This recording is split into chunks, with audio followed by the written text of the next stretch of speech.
Hello guys, कैसे हो आप लोग। उम्मीद करता हूँ आप लोग अच्छे ही होंगे। तो आज की वीडियो जो होने वाली है बहुत ही अलग होने वाली है, क्योंकि आज की इस वीडियो में हम लोग डिस्कस करेंगे कि हाइपरटेंसिव क्या होता है एंड इसके स्टेज कितने होते हैं, इसके सिम्टम्स क्या क्या होते हैं। सिम्टम्स मतलब उसके लक्षण लक्षण क्या क्या होते हैं। एंड हाइपरटेंसिव एक ऐसी स्थिति होती है जिसमें जो ब्लड प्रेशर होता है, ठीक है, वो क्या हो जाता है, हाई हो जाता है, ठीक है, उसी को हाइपरटेंसिव कहते हैं। एंड इसके हम लोग टाइप्स पढ़ेंगे, ठीक है, एंड इसके डोज भी पढ़ेंगे, ठीक है। तो यहाँ पे जैसा कि आप लोग देख सकते हो, एक हमारे लगा रखा है टेबलेट एम्लोडिपिन, जो कि 5 mg का है। एंड ये बहुत ही आम है, ठीक है, एंड बहुत फेमस है ये दवा, जो कि हर जगह मिल जाती है। एंड ऐसी कुछ इससे रिलेटेड दवा पढ़ेंगे, ठीक है।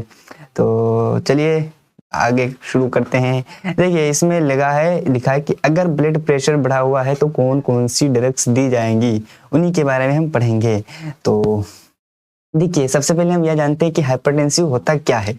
देखिए हाइपरटेंसिव में बता रहा है, जो बीपी होता है मतलब ब्लड प्रेशर, वो दबाव है जो रक्त आपकी धमनियों यानी ब्लड वेसल्स क्या होती हैं, जो जिनमें हमारा रक्त जो ब्लड होता है वो बह रहा होता है, ठीक है। उसमें वो जो पाइप होती है, मतलब हमारे शरीर में पूरी बॉडी में मतलब क्या हुआ है, पाइप बिछी हुई है जिनको ब्लड वेसल्स कहते हैं, उसमें ही हमारा रक्त बहता है। तो उन पे जो की दीवारों पर, मतलब जो उनकी दीवारें होती हैं ना, उस पर उस पर जो धमनियों दबाव, सॉरी यहाँ पे मिस्टेक हो गया, की दीवारों पर जो प्रेशर पड़ता है या डालता है, जो दबाव डालता है, ठीक है, उससे ब्लड प्रेशर कहते हैं। जो दीवारों पर प्रेशर पड़ता है ना, उसे ही ब्लड प्रेशर कहते हैं, ठीक है। ओके, अब देखते हैं इसके सिम्टम्स क्या क्या हैं।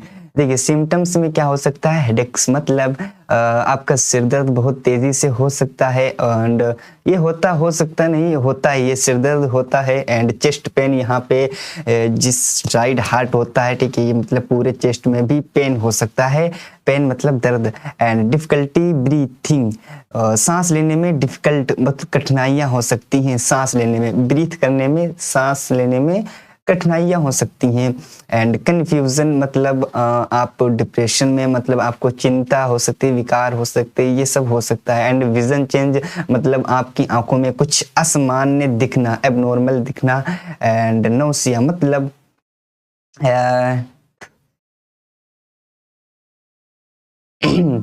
एंड नौसिया मतलब कि आपको उल्टी भी महसूस हो सकती है, ठीक है। अब चलिए हम जानते हैं कि आखिर हाइपरटेंसिव होता कितने टाइप्स का है, ठीक है। देखिए सबसे पहले यहाँ पे लिखा, देखिए कि नॉर्मल लिखा है। नॉर्मल कितना होता है, 120 होता है एंड 80 होता है, ठीक है। यहाँ पे स्टेज देखिए प्री हाइपरटेंशन लिखा है एंड स्टेज 1, स्टेज 2। एक होता है हाइपरटेंशन क्राइसिस, जो कि बहुत ही खतरनाक, बहुत ही डेंजरस होता है, ठीक है। अब हम देखते हैं, देखिए systolic BP and diastolic BP क्या होता है। देखिए बीपी तो जो ब्लड प्रेशर होता है वो 2 टाइप्स में होता है, ठीक है। उसके कितने 2 टाइप्स होते हैं, एक होता है सिस्टोलिक बीपी, एक होता है डायस्टोलिक बीपी, ओके। अब देखिए सिस्टोलिक बीपी क्या होता है, आप लोग अगर प्रैक्टिस कर रहे हो हॉस्पिटल में या कहीं क्लिनिक में प्रैक्टिस कर रहे हो, तो ठीक है, आप लोग सुनते भी होंगे कि ऊपर का बीपी 120 या 130 है, नीचे का बीपी 80 या 90 या 95 है, ठीक है। तो ऊपर और नीचे कहने का मतलब ये होता है कि जो हमारा हार्ट होता है, ठीक है, जो हमारा हार्ट है वो जो ब्लड को पंप करता है, ठीक है, तो वो कहाँ करता है, पूरी बॉडी की ओर, ठीक है। तो जब बॉडी की ओर करता है, तो बॉडी में जब वो बह रहा होता है और वो ब्लड वेसल्स में जब बह रहा होता है ना, तब जो ब्लड वेसल्स पे जो दबाव पड़ता है, प्रेशर पड़ता है ना, उसको सिस्टोलिक कहते हैं, ठीक है। बात समझ में नहीं आई ना। देखिए जो हार्ट होता है, हार्ट से जब ब्लड पंप होता है तो कहाँ जाता है, वो बॉडी की ओर जाता है, बॉडी की ओर फ्लो होता है, कहाँ होता है, ब्लड वेसल्स में, ठीक है। तो उन ब्लड वेसल्स पे जो प्रेशर पड़ता है, दबाव पड़ता है उसकी दीवारों पे, उसको ही सिस्टोलिक बीपी कहते हैं। और जब बॉडी से हार्ट की ओर, दिल की ओर जा रहा होता है, ठीक है, शुद्ध होके, ठीक है, तो क्या उसको डायस्टोलिक बीपी कहते हैं, ठीक है।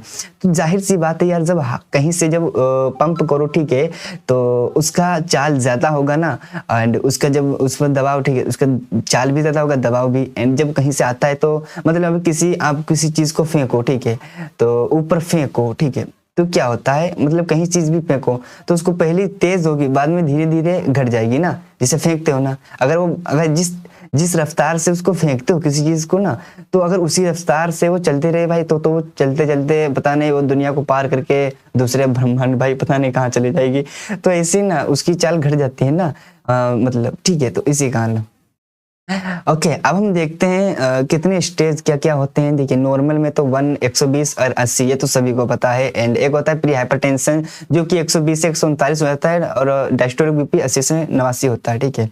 एक होता है स्टेज 1। स्टेज 1 कब होता है, जब 140 से 159 तक हो जाता है सिस्टोलिक बीपी हमारा, एंड डायस्टोलिक बीपी 90 से 99 हमारा होता है, ठीक है।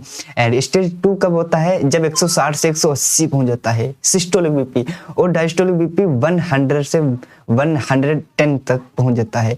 एक ये जो स्थिति होती है, ये जो कंडीशन होती है हाइपरटेंशन क्राइसिस, ये बहुत ही डेंजरस होती है, जो कि 180 से ज्यादा, मोर देन 180 से ज्यादा सिस्टोलिक बीपी हो जाता है, एंड डायस्टोलिक बीपी हमारा 120 और मोर, इससे ज्यादा हो जाता है, ठीक है।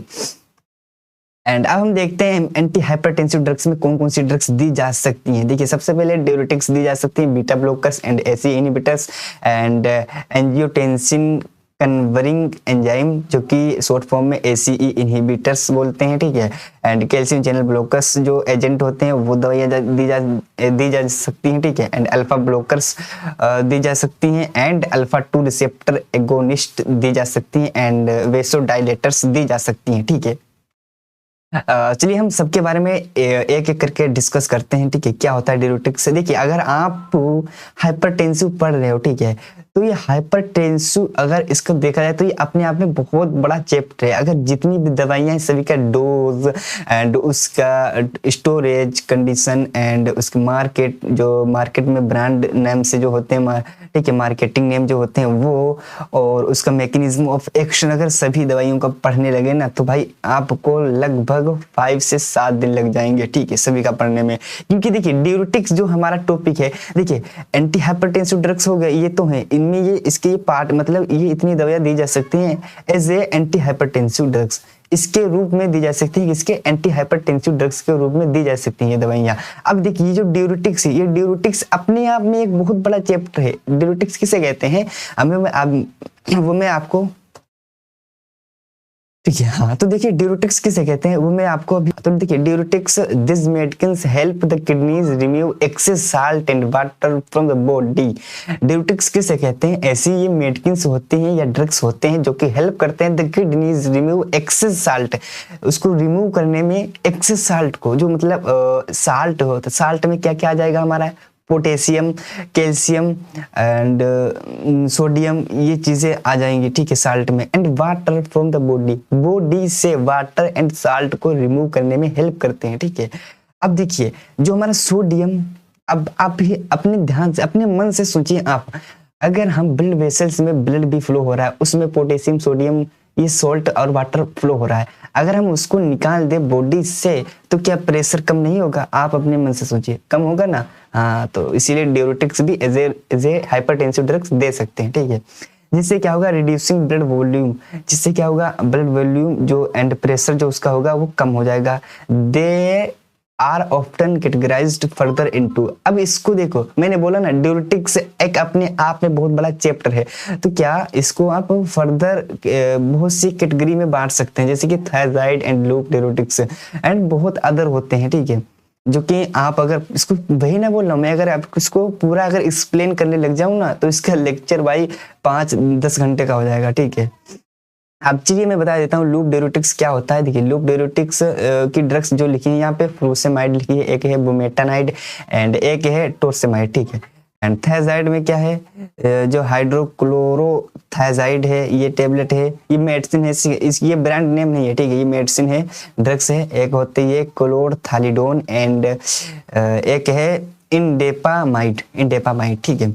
अब यहाँ पे आप देख सकते हैं फ्रूसेमाइड का एक इंजेक्शन है जो कि कितना है mg, यार इसमें दिख नहीं रहा है, ठीक है 1 सेकेंड, हाँ।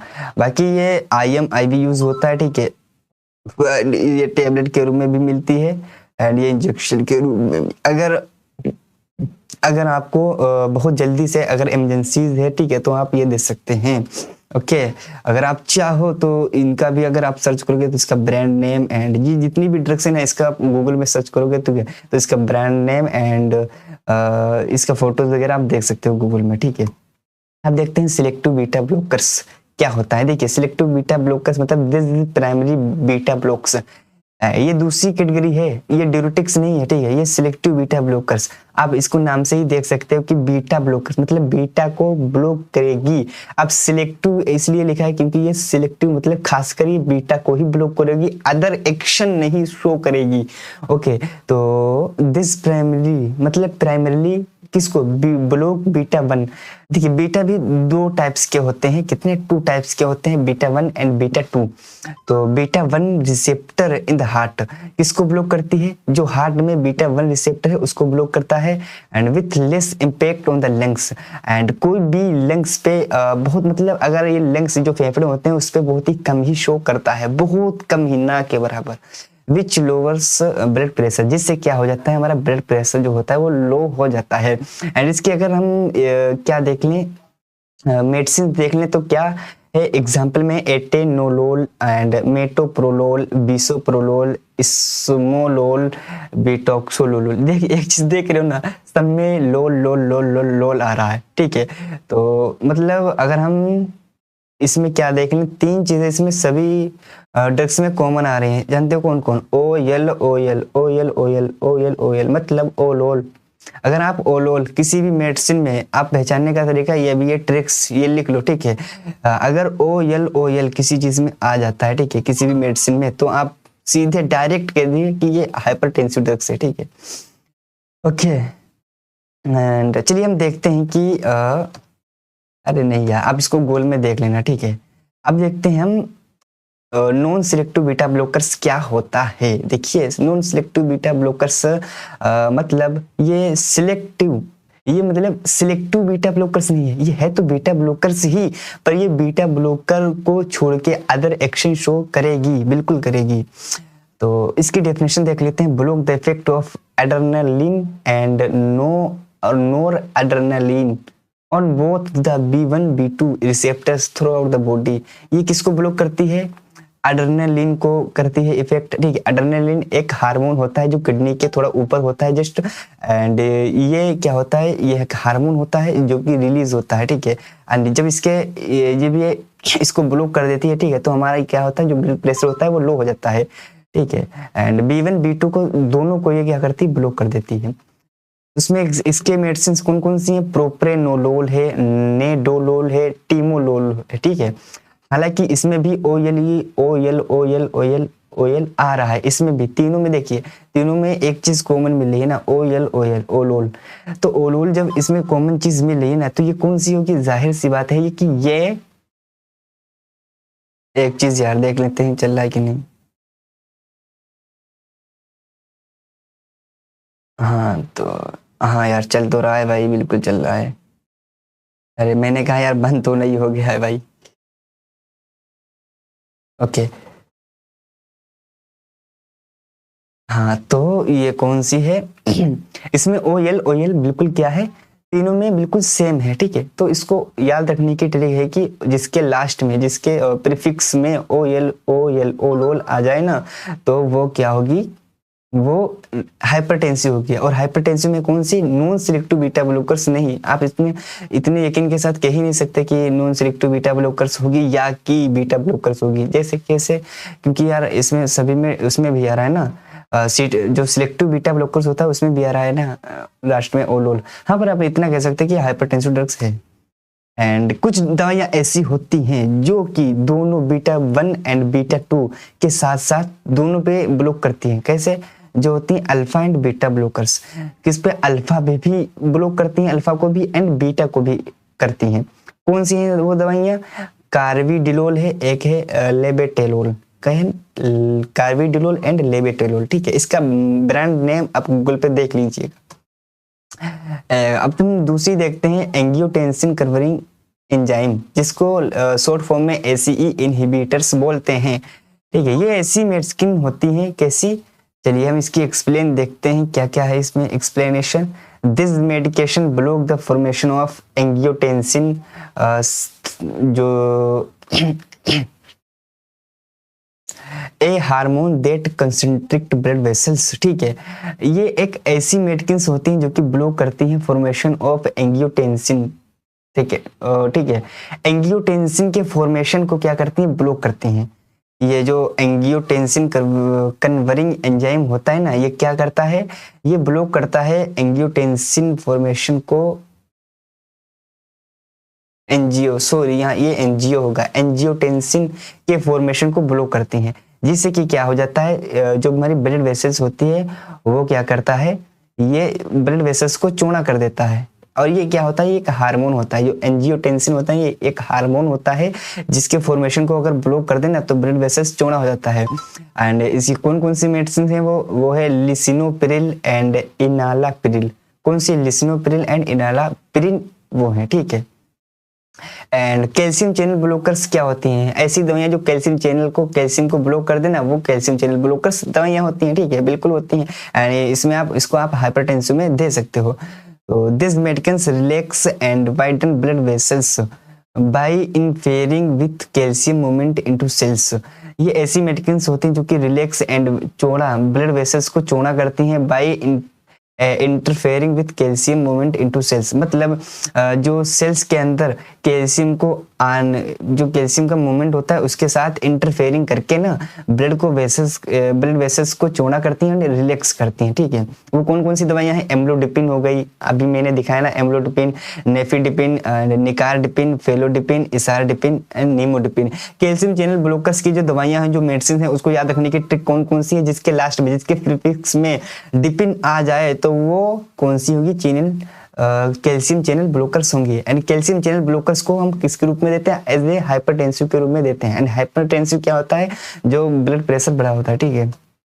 अब देखते हैं अल्फा ब्लॉकर्स क्या होता है। This drugs block the effect of adrenaline on blood vessels causing them to relax and widen. Alpha blockers ऐसी दवाइयां होती हैं जो कि ब्लॉक करती हैं इफेक्ट ऑफ एड्रेनालिन को, ठीक है, एड्रेनालिन को क्या करती हैं, इफेक्ट को ब्लॉक करती हैं ब्लड वेसल्स पे जो होती हैं। And causing them to relax and widen, जिससे क्या होता है, हमारी जो ब्लड वेसल्स होती है वो रिलैक्स होती है एंड वाइडन मतलब चौड़ी हो जाती हैं, ठीक है। एग्जाम्पल कौन सी है, प्रोप्राजोसिन है एंड टेराजोसिन है। अल्फा ब्लॉकर्स में कौन कौन सी दवाई आती है, प्राजोसिन एंड टेराजोसिन आती हैं, और भी अदर आती हैं, आप लोग गूगल पे सर्च कर लीजिएगा, ओके। एंड अब देखते हैं अल्फा 2 रिसेप्टर एगोनिस्ट क्या होता है। Alpha 2 receptor agonist, this drugs stimulate alpha 2 receptor in the brain. ये क्या होता है, ठीक है, ऐसी ड्रग्स होती हैं जो कि स्टिमुलेट मतलब देखो, एक होता है इनहिबिट, एक होता है स्टिमुलेट। इनहिबिट मतलब उसको रोक देना, जो भी दवा आप खा रहे हो, ठीक है। देखिए दवा कैसे काम करती है, दवा या तो किसी रिसेप्टर के साथ बाइंड करके उसका एक्शन मतलब उसके साथ मिलके काम करती है, ठीक है, उसको स्टिमुलेट कर देती है, ठीक है, या तो उसको इनहिबिट कर देती है, जिससे कि एक्शन शो होगा और क्या होगा, हमें उस डिसीज से मुक्ति मिलेगी, ओके। तो स्टिमुलेट करता है अल्फा 2 रिसेप्टर को इन द ब्रेन, जो कि ब्रेन में होता है, which reduce sympathetic nervous system activity, जिससे क्या होता है, जो हमारा सिंपैथेटिक नर्वस सिस्टम की एक्टिविटी होती है वो रिड्यूस हो जाती है, कम हो जाती है, जिससे क्या होता है, लोअरिंग ब्लड प्रेशर, और हमारा जो ब्लड प्रेशर होता है वो लो हो जाता है, ओके। तो एग्जाम्पल में क्या है, क्लोनिडीन, ठीक है, क्लोनिडीन है एंड गाउनाबेंज है, ठीक है, एंड मेथिल डोपा है, ठीक है। ये हमारी अल्फा 2 रिसेप्टर एगोनिस्ट की दवाइयां हैं, ओके। एंड एक होता है वेसोडाइलेटर्स। ये क्या होता है, ये ऐसी ड्रग्स होते हैं जो कि डायरेक्टली रिलैक्स करती हैं ब्लड वेसल्स को। This drugs directly relax blood vessels को डायरेक्टली ये रिलैक्स करती हैं, allowing blood to flow more easily, जिससे कि क्या होता है, जो ब्लड होता है वो इजीली से फ्लो हो सके।